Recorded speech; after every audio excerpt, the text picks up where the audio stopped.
Welcome back, everybody, to the show. Luke Beasley here, filling in for David while he is away.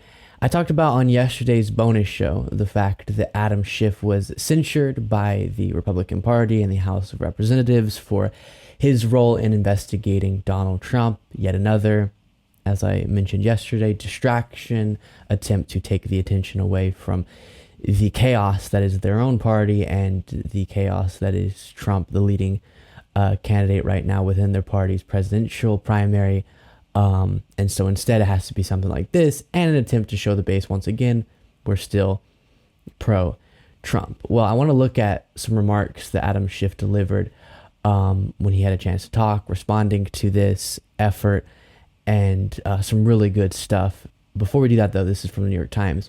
The GOP-led House formally censured Representative Adam B. Schiff, Democrat of California, on Wednesday over his role investigating former President Donald J. Trump, the first in what could be a series of votes seeking to punish those whom Republicans have deemed the party's enemies. The censure passed by a party line vote of 213 to 209, with 6 Republicans voting present. The measures had the backing of Speaker Kevin McCarthy after its lead sponsor, Representative Anna Paulina Luna, Republican of Florida, altered its language to remove a multi-million-dollar fine some Republicans viewed as unconstitutional.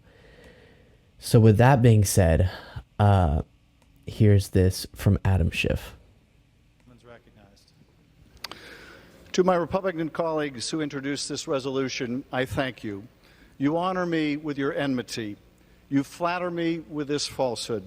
You, who are the authors of a big lie about the last election, must condemn the truth tellers, and I stand proudly before you.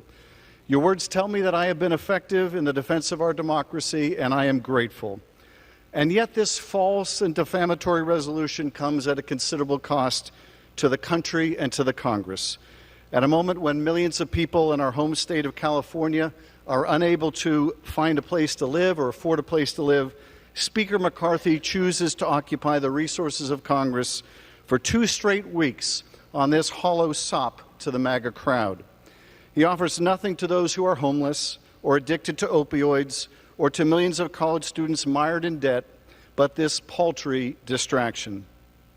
Donald Trump is under indictment for actions that jeopardize our national security, and McCarthy would spend the nation's time on petty political payback, thinking he can censure or fine Trump's opposition into submission. We'll stop that one there. And before discussing further, I'll show you one more from this bit of remarks. No matter how many false justifications or slanders you level against me, you but indict yourselves. As Liz Cheney said, there will come a day when Donald Trump is gone, but your dishonor will remain. This resolution attacks me for initiating an investigation into Trump campaign solicitation and acceptance of Russian help in the 2016 election, even though the investigation was first led not by me, but by a Republican chairman. It would hold that when you give internal campaign polling data and your polling data to a Russian intelligence operative, while Russian intelligence is helping your campaign, as Trump's campaign chairman did, that you must not call that collusion, though that is its... And you've heard him make that case before. We'll stop that one there. So a couple things on this. First off, the reference to Liz Cheney saying there'll come a day when Donald Trump is gone, but your dishonor will remain. That is just so applicable to the modern day Republican Party. It has done so much to destroy itself in its own integrity for the purpose of supporting Trump.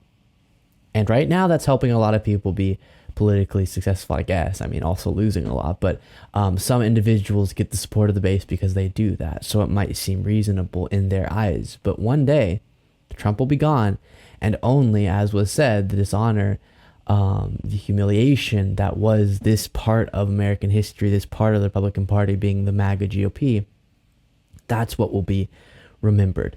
And that should horrify these individuals who are going along with this movement. The other thing is, Adam Schiff used the word multiple times, I think, distraction. And something I talk a lot about on my own show, you can find that at Luke Beasley on YouTube, is distraction, the distraction politics that is played by the Republican Party. And the reality that because right now the modern Republican Party is putting forward policies that just, when they do put them forward explicitly, that just aren't beneficial to the lives of their own constituents in large part. I mean, what is the big economic accomplishment for the most part over the last multiple decades from Republican administrations and Congresses? Tax cuts, right? Tax cuts for the wealthy. And so often their governance just serves to make the powerful more powerful and the wealthy more wealthy. And they aren't more fiscally responsible while doing so. When you look at the record comparing different parties in recent history, and they aren't better for the economy, looking at pretty much every metric we use to measure the economy over the last 100 years or something. And so with both of those in mind, and the fact that their policies aren't directed most of the time at benefiting the lives of the working class, why would people vote for them? Why on earth would people vote for them? Well, it's because they're effective at branding. One of the things I also say a lot is the GOP is really effective at one thing, and that's branding. And they're really good at bumper sticker politics, making some message, solidifying down a message into something that resonates with people, but often doesn't actually reflect an authentic policy proposal that would benefit that person's life.